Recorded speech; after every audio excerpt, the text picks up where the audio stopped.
రాష్ట్రంలో కూటమి పాలనలో మహిళలకు రక్షణ కరువైందని, రోజువారీపై దాడులు, అరాచకాలు విపరీతంగా పెరిగిపోతున్నాయని వైఎస్ఆర్సీపీ మహిళా విభాగం నాయకురాలు తీవ్రంగా ఆరోపించారు. అధికార పార్టీ నాయకులు, కార్యకర్తలు మహిళలపై అరాచకాలకు పాల్పడుతున్నా ప్రభుత్వం, పోలీసులు ఎలాంటి చర్యలు తీసుకోకపోవడం అత్యంత దారుణమని విమర్శించారు. తప్పు చేసిన నిందితులను స్వేచ్ఛగా వదిలేసి తిరిగి బాధితులపైనే కేసులు బనాయిస్తున్నారని, ఇప్పటికైనా ప్రభుత్వం కళ్లు తెరిచి మహిళలకు రక్షణ కల్పించాలని డిమాండ్ చేశారు.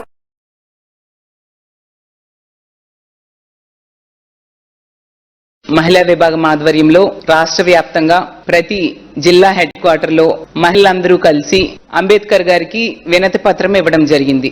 ఈ రాష్ట్రంలో కూటమి ప్రభుత్వం అధికారంలోకి వచ్చి 2 ఏళ్లయింది. మహిళల మీద దాడులు, అఘాయిత్యాలు రోజు రోజుకి పెరిగిపోతూ ఉన్నాయి. మహిళల రక్షణ కరువైంది. దాంతో ఈ పాలకులు మహిళల రక్షణ గాలి కొదిలేశారు.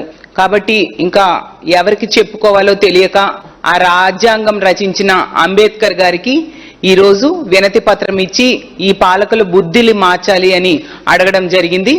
మనందరము చూసాం, గత 2 ఏళ్లుగా అంబేద్కర్ గారు రచించిన రాజ్యాంగాన్ని పాటించకుండా రెడ్ బుక్ రాజ్యాంగాన్ని ఈ రోజు ఈ రాష్ట్రంలో అమలు చేస్తూ ఉన్నారు. పోలీసుల్ని ప్రతిపక్ష నేతల మీద కక్ష సాధింపు ధోరణికి, రెడ్ బుక్ రాజ్యాంగం అమలుకి మాత్రమే ఉపయోగిస్తూ ప్రజల రక్షణ, మరీ ముఖ్యంగా మహిళల రక్షణ గాలి కొదిలేసిన పరిస్థితి.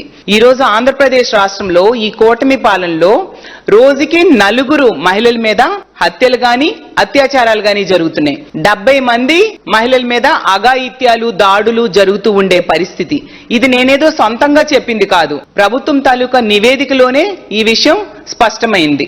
ఎంత దారుణంగా మహిళల రక్షణ గాలి కొదిలేశారని ఈ రోజు ఆంధ్రప్రదేశ్ రాష్ట్రంలో ఉన్న మహిళలందరూ కూడా చాలా ఆగ్రహంతో, ఆవేదనతో ఉన్నారు. వాళ్ళ గొంతుకని ఈ రోజు వైఎస్ఆర్ కాంగ్రెస్ పార్టీ మహిళలందరం కూడా వినిపించడం జరిగింది.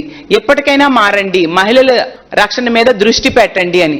ఎందుకంటే ఈ మధ్య గత కొద్ది రోజులుగా తీసుకుంటే ఎంత దారుణమైన సంఘటనలు వినాల్సి వస్తూ ఉంది అంటే, మొన్న గుంటూరులో తీసుకుంటే ఒక మహిళని 10,000 రూపాయల లంచం ఇవ్వలేదని చెప్పి ఒక మహిళని వివస్త్రం చేసి దాడి చేశారు, హత్య చేయడానికి ట్రై చేశారు. అంటే ఇంతకంటే దిగజారుడుతనం ఏముంటుంది అని నేను అడుగుతూ ఉన్నాను. ఆ చేసిన వ్యక్తి కూడా తెలుగుదేశం పార్టీ ఆ వార్డు సెక్రటరీ. తెలుగుదేశం పార్టీ కార్యకర్తల వలన మహిళలకి ఎంత దారుణంగా మహిళల మీద దాడులు జరుగుతున్నాయి, వాళ్ళకి రక్షణ లేని పరిస్థితి చూస్తూ ఉన్నాం. గత కొద్ది రోజులుగా ఎన్ని సంఘటనలు ఇలాంటివి వింటూ ఉన్నాము అంటే, మొన్ననే చూసాం కడప జిల్లా బద్వేలులో ఒక మహిళని జాకెట్ చింపి దాడి చేయడం జరిగింది. ఎంత దారుణం. అలాగే తీసుకుంటే నెల రోజుల క్రితం కావలిలో, నెల్లూరు జిల్లా కావలిలో ఒక గిరిజన మహిళను వివస్త్రం చేసి దాడి చేయడం జరిగింది. అలాగే నిన్నటికి నిన్న మైలవరంలో ఒక మహిళను తెలుగుదేశం పార్టీ కార్యకర్తలే దాడి చేసి కొట్టడం జరిగింది.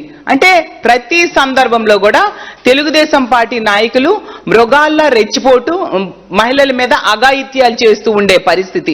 దీనికి ఒకటే కారణం అర్థమవుతూ ఉంది ఏంటంటే, చంద్రబాబు నాయుడు గారు అలాగే మహిళా హోంమంత్రి ఇన్ని సంఘటనలు జరుగుతున్నా ఎటువంటి స్పందన లేని పరిస్థితి. ఇందులో ముఖ్య కారకులు తెలుగుదేశం పార్టీ